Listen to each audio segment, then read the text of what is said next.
I'm not going to sign it all, let the text-to-speech doing this for me. Hello, Canada.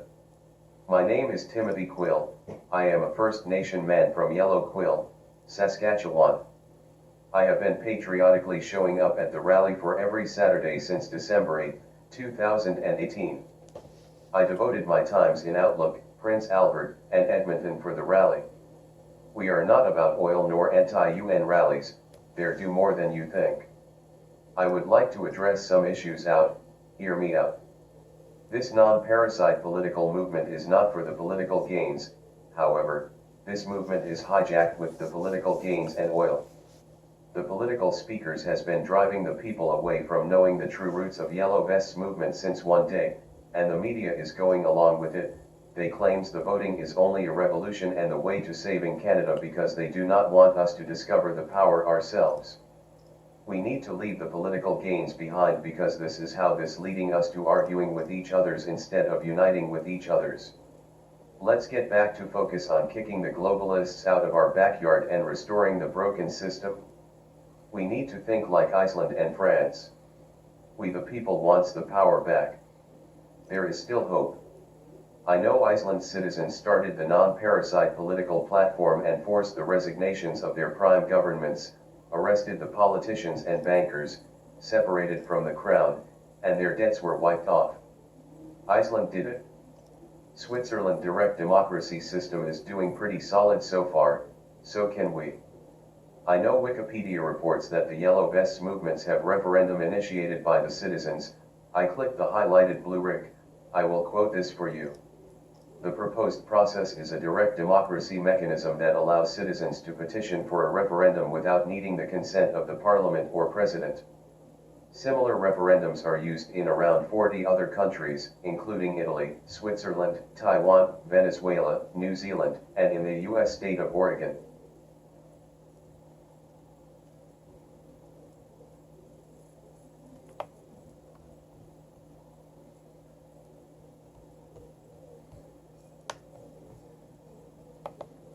As it is not only Trudeau we should be revolting against, there is more ties to the Canadians politicians. Why we should need to revolt against the corruption politicians. Tom Quicken is a special investigator, has 30 years of practical experience in security and intelligence matters. He is qualified as a court expert in the reliability of intelligence as evidence and on terrorism. He worked with the RCMPs and now he asked the RCMPs to investigating Trudeau's funding with Islamic states and has filed the charges against him for terrorism. Trudeau have been funding the Islamic reliefs and terrorisms globally since the day he took the office. So Tom is sued by Islamic Reliefs Canada.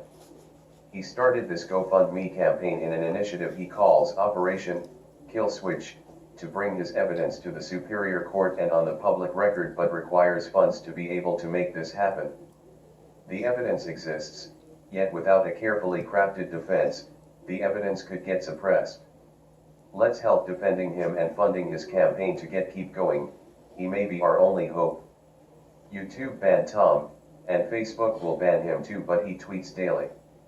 I found some of his tweets and I will say what I see a big picture. It might make you want to rethink. After I saw the picture of Andrew Scheer and Omar Subedar on the official Facebook of Andrew Scheer, and he is committing to stop the boycott and hatred of Muslim religious organizations. The short moment later, many researchers found Omar on YouTube. He is an Islamic teacher, who teaches the men how to beat a woman, and Tom Quicken tweeted a picture of him, too. Trudeau took a selfie with him. Patrick Brown was involved in it too. Patrick was a PC leader and he is a mayor of Brampton, Ontario. I said after I saw the picture of them, this made me think of Doug Ford, Scott Moe, Jason Kenney, and other primers must knew the ties between Andrew Scheer and Muslim Brotherhood, and yet Tom Quicken happened to talk about Doug Ford Nation involved with Muslim Brotherhood in his podcast last night. Omar Subedar shared an article related to Max Bernier. I have looked into Max's immigrant policy. He said we should rely on faith-based organizations to determine refugees. I will be waiting to see if PPC involved too or not because Tom tweeted the politicians, MPs, and MPPs involved with the Islamic Relief Fund but no names given yet. The Khadr Papers is going to release the name soon. The politician is promoting the anti-globalism thing to our folks, so they can get their supports for their political platforms like Trump style. Do not buy it. Do not believe the unnecessarily political memes you see on the social media, just look into their official websites. Question everything.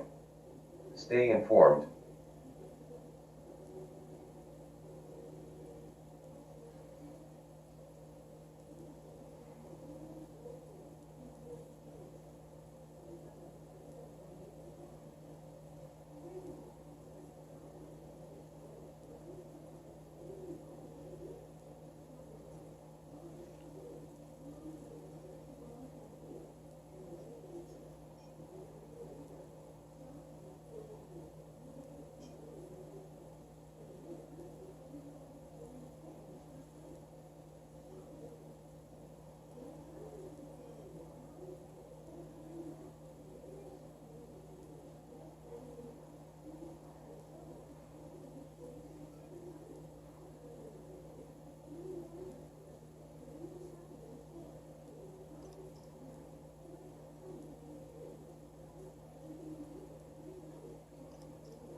Agenda 21 has been signed by over 170 countries, included Canada under Stephen Harper. Canada had 2.5 million protected rivers and lakes. On December 5, 2012, we now have only 159 protected rivers and lakes. Justin Trudeau signed our sovereignty over to the UN. The Government of Canada moving forward on implementing the United Nations 2030 Agenda for so-called Sustainable Development. They released that news on April 2018 on Canada website.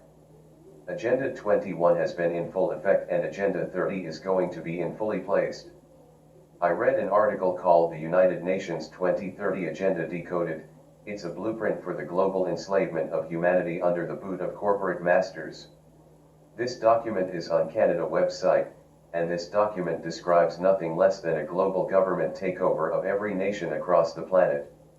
I have 17 points on the sustainable development. The publisher have translated them for us, but I found good 4 points because I do not want to say it all, just get to the point. You can research them on your own. Education is key. End poverty in all its forms everywhere. Translation: put everyone on government welfare, food stamps, housing subsidies and handouts that make them obedient slaves to global government. Never allow people upward mobility to help themselves. Instead, teach mass victimization and obedience to a government that provides monthly allowance money for basic essentials like food and medicine. Label it ending poverty. Ensure availability and sustainable management of water and sanitation for all. Translation: allow powerful corporations to seize control of the world's water supplies and charge monopoly prices to build new water delivery infrastructure that ensures availability. Goal 11. Make cities and human settlements inclusive, safe, resilient, and sustainable. Translation: ban all gun ownership by private citizens, concentrating guns into the hands of obedient government enforcers who rule over an unarmed, enslaved class of impoverished workers. Criminalize living in most rural areas by instituting Hunger Games-style protected areas which the government will claim are owned by the people even though no people are allowed to live there. Force all humans into densely packed, tightly controlled cities where they are under 24/7 surveillance and subject to easy manipulation by government.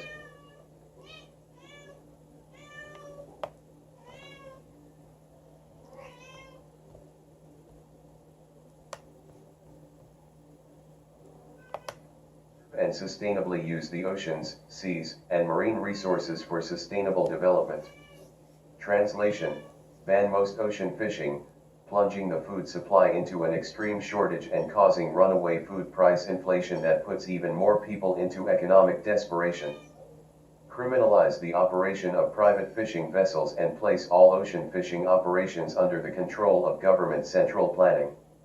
Only allow favored corporations to conduct ocean fishing operations, and make this decision based entirely on which corporations give the most campaign contributions to corrupt lawmakers. Protect, restore, and promote sustainable use of terrestrial ecosystems, sustainably manage forests, combat desertification, and halt and reverse land degradation and halt biodiversity loss. Translation: roll out Agenda 21 and force humans off the land and into controlled cities. Criminalize private land ownership, including ranches and agricultural tracts. Tightly control all agriculture through a corporate corrupted government bureaucracy whose policies are determined almost entirely by Monsanto while being rubber-stamped by the USDA. Ban wood stoves, rainwater collection, and home gardening in order to criminalize self-reliance and force total dependence on government. If you read the full document and can read beyond the fluffery and public relations phrases, you'll quickly realize that this UN agenda is going to be forced upon all the citizens of the world through the invocation of government coercion. Nowhere does this document state that the rights of the individual will be protected, nor does it even acknowledge the existence of human rights granted to individuals by the Creator. Even the so-called Universal Declaration of Human Rights utterly denies individuals the right to self-defense, the right to medical choice, and the right to parental control over their own children. Our laws, rights, resources, are being developing in our backyard by the hands of UN. This is the biggest level of corruption, as we all know. I know George Soros has paid the mayors to turn the sanctuary cities into housing, mosque, and businesses. The facts: no one talks about every sanctuary cities or sold out churches. No one talks about the government of Canada is implementing Agenda 30, and no one talks about George Soros' Open Society Foundation is still there in Canada website, and yet our primers and prime minister are fighting over carbon taxes. None of them are cutting the ties with the UN or Agenda 21 and 30 goals. This is what we all have been distracted with: political gains and Trudeau's socks.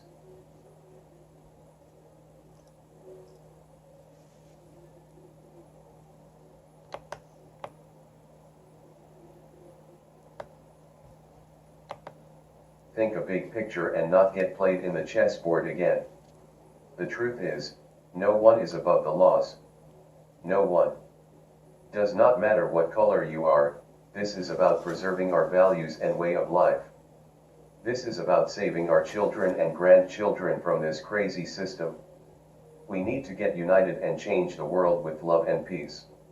When the elites globalists are only scared of when we united. Get out and educate our folks yourselves. Referendum is our only hope. This will give us the fully opportunity to address all the Canadians' issues at the level of the federal, provincial, and towns ourselves, and cut any ties with UN and to hold the politicians accountable.